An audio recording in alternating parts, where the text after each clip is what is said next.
Lucky South 99, who solicited the advice, the service of Attorney Harry Roque, that the act of the agent is the act of the principal, and the liability of the agent is the liability of the principal. Similar to attorney-client relationship, there is a fiduciary relationship that is existing between the principal and the client. Attorney Harry Roque, I always yield to your legal expertise. However, Attorney Roque, this is one of the occasions when my knowledge in law became gray.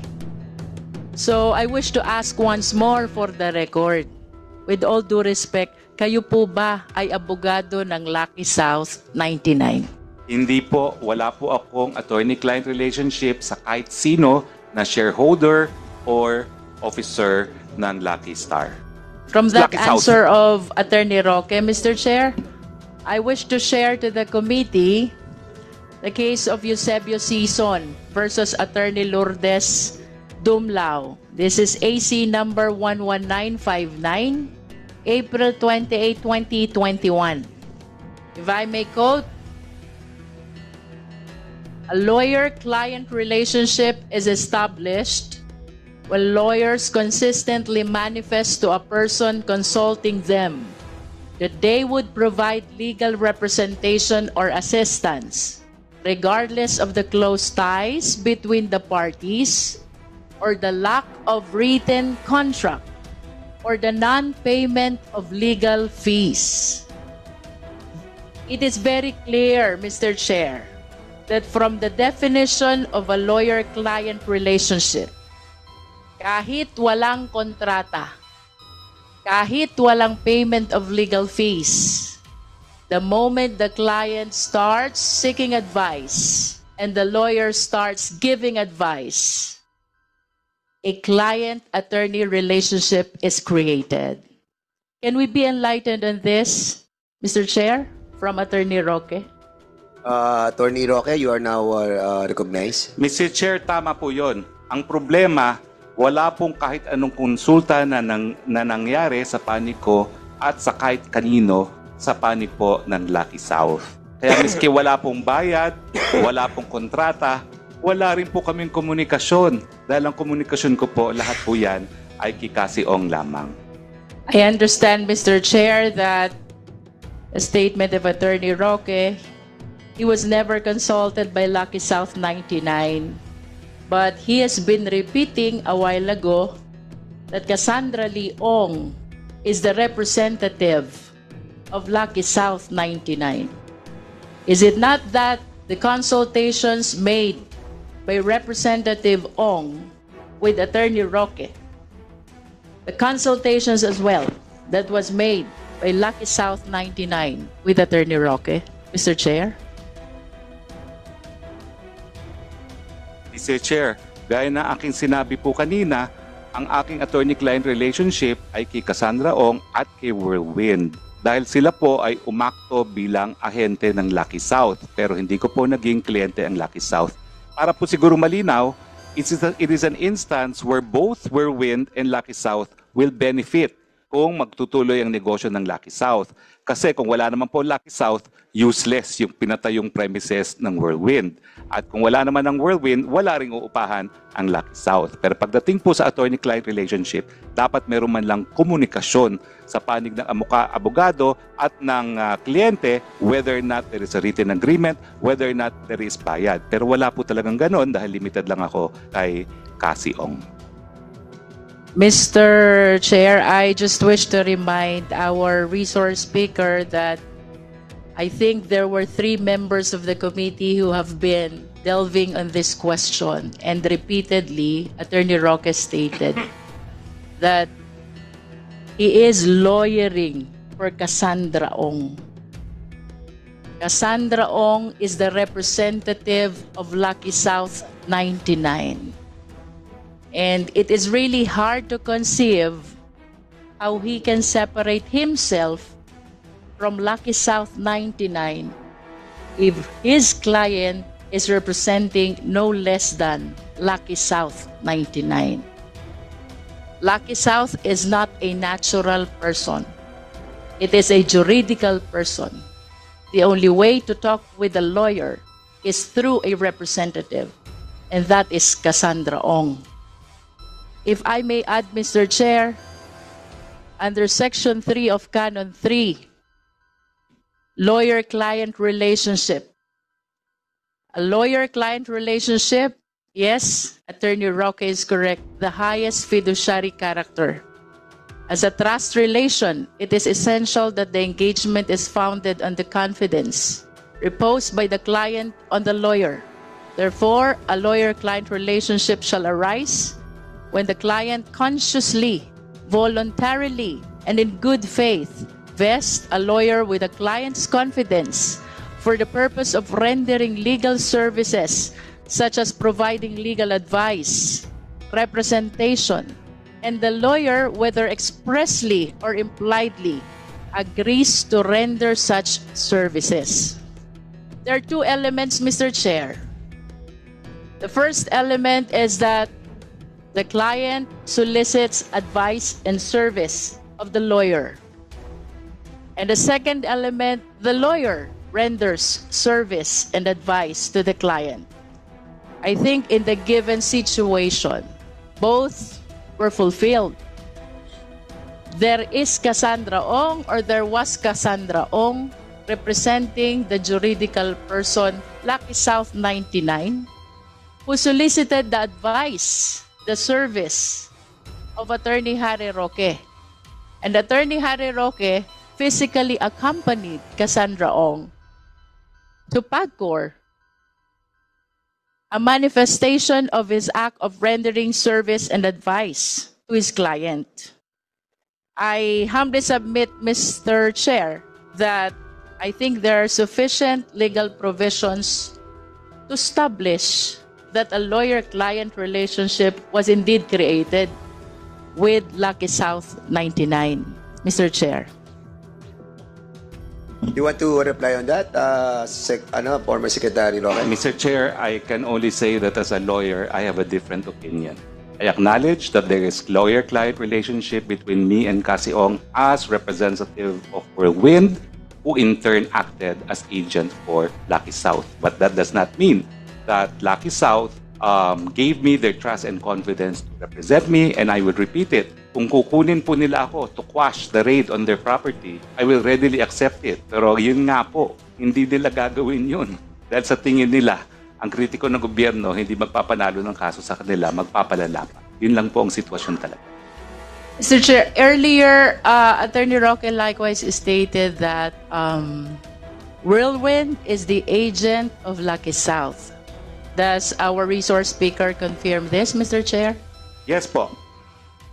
And can agency be implied? Well, it can be implied, but an agency once delegated cannot be further delegated. Yun po ang rule. Can it be done verbally? Well, agency is written or verbal. Pero ang sinasabi ko nga po, yung delegated authority to Cassie Ong cannot be delegated any further. Ang pwede lang po mag-delegate talaga ay yung principal. And what therefore is your concrete basis why you reached the conclusion that Whirlwind is an agent of Lucky South 99?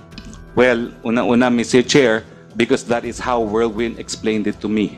And under the circumstance na sila nagpapaupa ng property nila at may interest sila na magpatuloy ang negosyo ng Lucky South, nakita ko naman po kung ano interest din ng Whirlwind. Ang interest ng Whirlwind ay magpatuloy po ang negosyo nung nag-uupa sa kanila, Mr. Chair. Mr. Chair, I want to go to the basic. Agency is a contract where there are two parties involved, the agent and the principal. It is hard to conceive, Mr. Chair, that Attorney Roque will be relying on the representation only of Whirlwind without an active participation of the other party who is supposed to be the principal, the Lucky South 99. And even assuming that indeed Whirlwind is an agent of Lucky South, I hope we are reminded as well by the principle that the act of the agent is the act of the principal, and the liability of the agent is the liability of the principal. Similar to attorney-client relationship, there is a fiduciary relationship that is existing between the principal and the client. So, I wish to conclude, Mr. Chair, that Attorney Roque's representation did not cover only the whirlwind, but extends even to Lucky South. Mr. Chair. Okay. Thank you so much. Tama-tama yung time mo. Dahil I was about to... hindi pa ba? I was about to remind you that your time is up. So, there is an extension. Yes, Another Mr. Chair. extension for you, Congresswoman Luistro. Go Yes, ahead. Mr. Chair. I just wish to confirm from the committee, Mr. Chair, if the Bureau of Immigration, the DOLE, and the BIR complied already with our request for submission of records of foreign nationals who were issued working visa, employment certificate, and registration as income taxpayer. That is for BIR. May we hear from them, Mr. Chair? Yes, BIR complied with all the documents. We have the documents here. I think we have sent it through the Viber group that we created. And at the same time, the immigration also, they have submitted the documents. Unfortunately, ang DOLE, di po sila nag-submit. And we did not invite the DOLE, particularly because we have mentioned and manifested in the last hearing that we are focusing on the criminal activities pertaining to the body of the motu proprio. But we will be asking also, but we ask the DOLE to submit all the documents. So, Comsec, can you again remind the DOLE to submit all the documents that being asked by Congresswoman Luistro? And may I request, Mr. Chair, also our committee to check on the consistency of the records of these three agencies upon submission. Yes, check niyo ba yung accuracy? Okay, we will be asking the Comsec to check the accuracy of all these documents. And as a matter of fact, all the documents are here at the back of of the chair. So if you wanted to see the documents and check it for yourself, you can do so. Go ahead, Congresswoman Luistro. There's a letter here coming from Mayor Capil. May sinasabi po siya ditong sinisiraan daw siya ni Myra Lucas, Toto Kausing. Allegedly, it is being alleged na mayroon siyang pag-aaring 5 milyon. Nakakatanggap siya ng 5 milyong piso buwan-buwan. Mayroon siyang mga luxurious cars and mansions, which he is denying through this letter. I became curious, Mr. Chair, and may I ask PAOK, kayo po ba ang tamang agency para mag-initiate ng lifestyle check to check on the veracity of the allegations contained on the letter of Mayor Capil?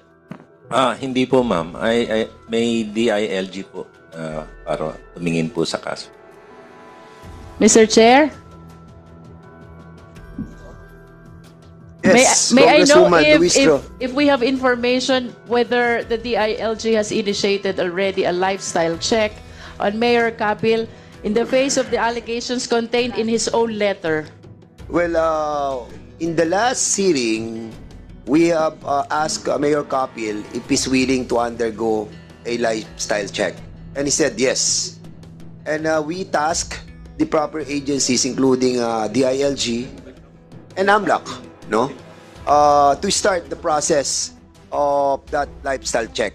So maybe we can ask, wala tayong DILG. I think, andyan si ASEC. ASEC,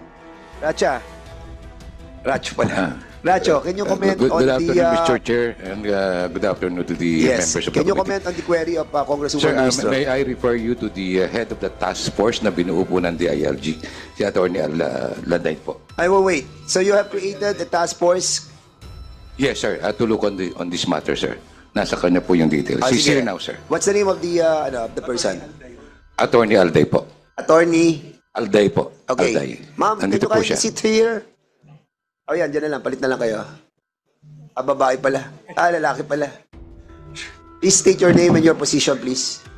Magandang hapon po, Honorable Chair, Honorable Members of the Committee, and our resource speakers here today. I am Attorney Alday from the Department of the Interior and Local Government.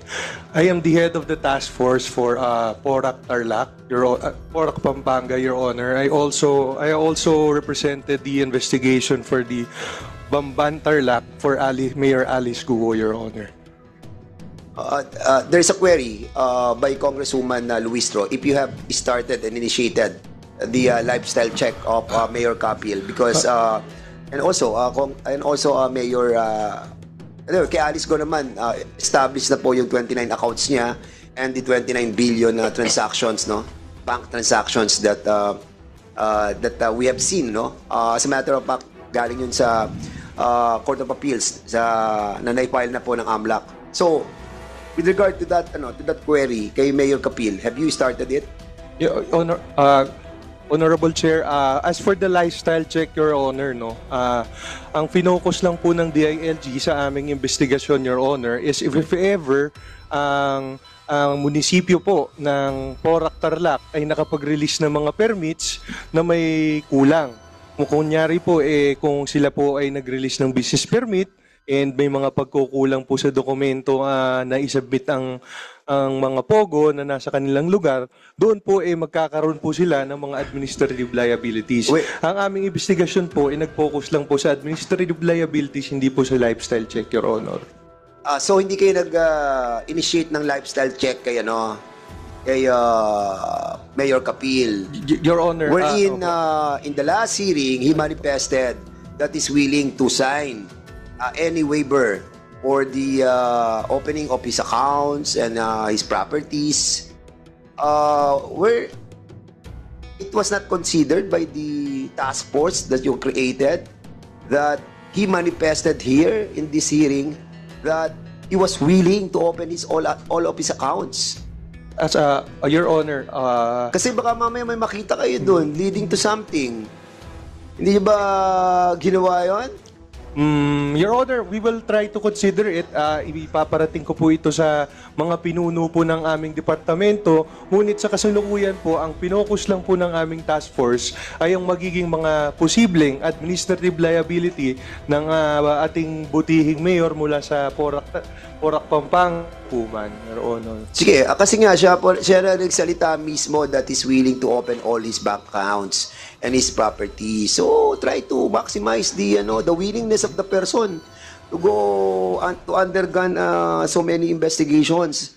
So isama niyo po 'yon, please. Sige po, DILG. Your Honor. We Sige, will consider it po. Luistro, now you have Mr. the Chair, floor again.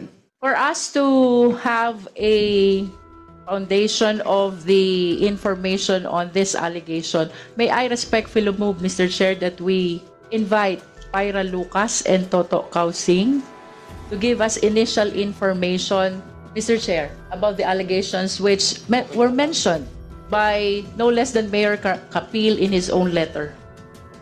So there's a motion to invite sino? Pyra Lucas and Toto Kausing.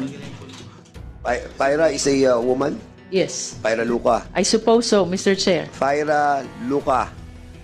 Lucas. So, and also Toto Kausing. Mr. Toto Kausing. The So, names are mentioned in the letter of Mayor Capil, Mr. Chair. so there's a motion to invite those two personalities. Is there a second motion? There's a second motion. Is there any Second. objection? Hearing none, the said motion is now approved. Go ahead. Last question, Mr. Chair, is for PESA and PAGCOR. Before the pronouncement of the President about the total ban of all POGO operations in the Philippines, may I ask, what really is the policy? Who is or which agency has the issuing authority to POGO licensees? PESA first. Good afternoon, Mr. Chairman. Good afternoon, and to the honorable members of this committee. I am Attorney Jenny Romero, the head of the legal department of PESA. And in behalf of our Director General, Tereso Panga, we wish to really thank the committee for inviting us because this will be the forum, one of the fora probably, where we could clarify and correct the pervading information that PESA registers Philippine Offshore Gaming Operators or POGOs an information it appears to be believed, shared, and even common to the public, other government agencies, and various offices. Well, with due respect to our beloved Yusek for PAOK, Yusek Gilbert Cruz, the most recent of which, sir, is during the interview of PAOK spokesperson, Dr. Wilson Casio, where he mentioned that PEZA allowed these POGOs and PEZA provided the licenses to these POGO operators. In this representation, we wish to clarify that those information or this statement even is erroneous, Your Honors. With the kind indulgence of the Honorable Chairpersons, and the Honorable members of this committee, please allow us to provide accurate information regarding PEZA in relation to POGOs. PEZA's mandate under its charter, Republic Act 7916. Mr. Chair, can we direct our resource speaker to just answer the question? Yeah. Whether Okay. PEZA has authority to issue license to POGOs. Okay, thank you, Madam Chair.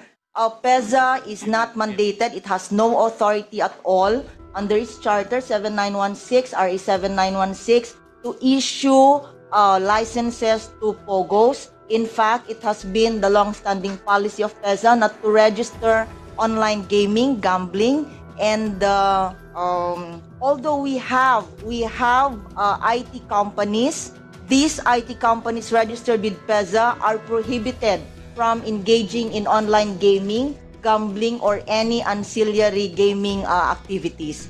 In fact, the registration agreement with PEZA prohibits them from doing so, Your Honors.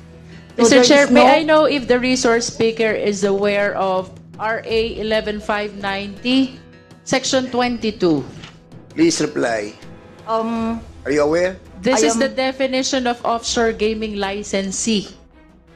I am not aware of the specific provision, Madam Chair, but if it's okay that it could be read to me, then I would be very Mr. Chair, happy, I Your wish Honor. to read the definition of offshore gaming licensee as provided in RA 11590, Section 22. It refers to the offshore gaming operator, whether organized abroad or in the Philippines, duly licensed and authorized through a gaming license by the Philippine Amusement Gaming Corporation or any special economic zone authority or tourism zone authority or free port authority to conduct offshore gaming operations, including the acceptance of bets from offshore customers as provided for in their respective charters. In other words, Mr. Chair, it is recognized in this provision that apart from PAGCOR, there are 3 other establishments which were given the authority to issue license. One is a Special Economic Zone Authority, second is Tourism Zone Authority, and third is Freeport Authority. Mr. Chair, can we be enlightened by PEZA? Okay. Madam Chair, the PEZA has its own PEZA charter that is under RA 7916 as amended. And in the provisions of the charter, we don't have any mandate or authority to issue licensing or even authority for these gaming operators, Your Honor. So In there's fact, no provision in your charter. none, Your Honor. In fact, as I said, Do you have a copy of your charter right now? Can you kindly give it to us? Kasi, well, it is in conflict with the... I have a copy of our charter here, Your Honor. kindly give it to us right now. Yes, sir. Because what the good Congresswoman is mentioning, it was mentioned on the provision of the different economic zones, including yours. Pero sa inyo, wala naman, no?